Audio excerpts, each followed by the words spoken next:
colleagues, all of you are familiar with our state's housing crisis. I think we all know that in the sixth largest economy in the world, here in California, we have 1.5 million families who lack access to affordable housing, with the highest poverty rate in the country when housing costs are included.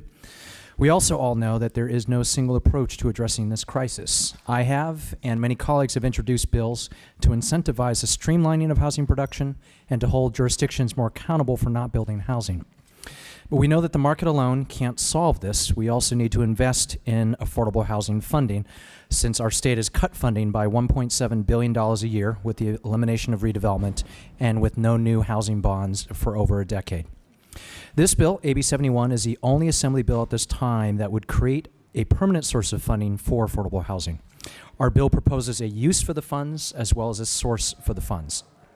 On the use side, the bill proposes a $300 million increase to the state's affordable housing tax credit, which has been an extremely successful program that in turn leverages another $1 billion in federal tax credits, local and private sector investments to build housing that will last 55 years. I want to thank every member of the Assembly last session on both the Democratic and Republican side who supported my AB 35 bill. 79 members of our legislature supported it, to propose a similar expansion to be funded by the general fund. Unfortunately, despite overwhelming bipartisan support, Governor Brown vetoed the bill and indicated this year that he would only consider a permanent source of housing funding that does not come out of the general fund, which is why we have proposed a source of funds. To fund this increase of the affordable housing tax credit, AB 71 would eliminate the state mortgage interest deduction currently received by those few Californians who are fortunate enough to own a second, typically vacation home. These individuals, who make up less than 1% of California's population, currently receive 4 mortgage interest deductions, which I will refer to as an MID, for both their primary home as well as their second, typically vacation home. They receive a federal and a state MID on their first home, which this proposal does not impact.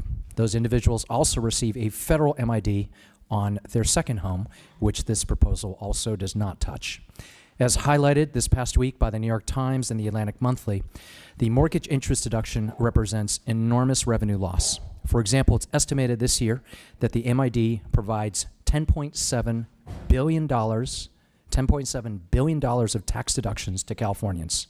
$10 billion for the federal and state MID for first-time homeowners, $360 million each for the federal and then the state MID for second homeowners. Nationally, the MID cost $71 billion this past year. As economists across the spectrum have observed, the MID is highly regressive. Almost half of all homeowners with mortgages, mostly lower and middle income families, receive zero benefit from the deduction because you only benefit if you itemize. Almost 80% of the benefits of the federal MID have gone to homeowners with incomes above $100,000. In closing, we need to use scarce housing investments wisely to focus on those who completely lack affordable housing, not on the fortunate few who are able to own a second, typically vacation home. During this housing crisis, we need to ensure everyone has a roof over their head before we provide tax breaks to help some people have 2 roofs.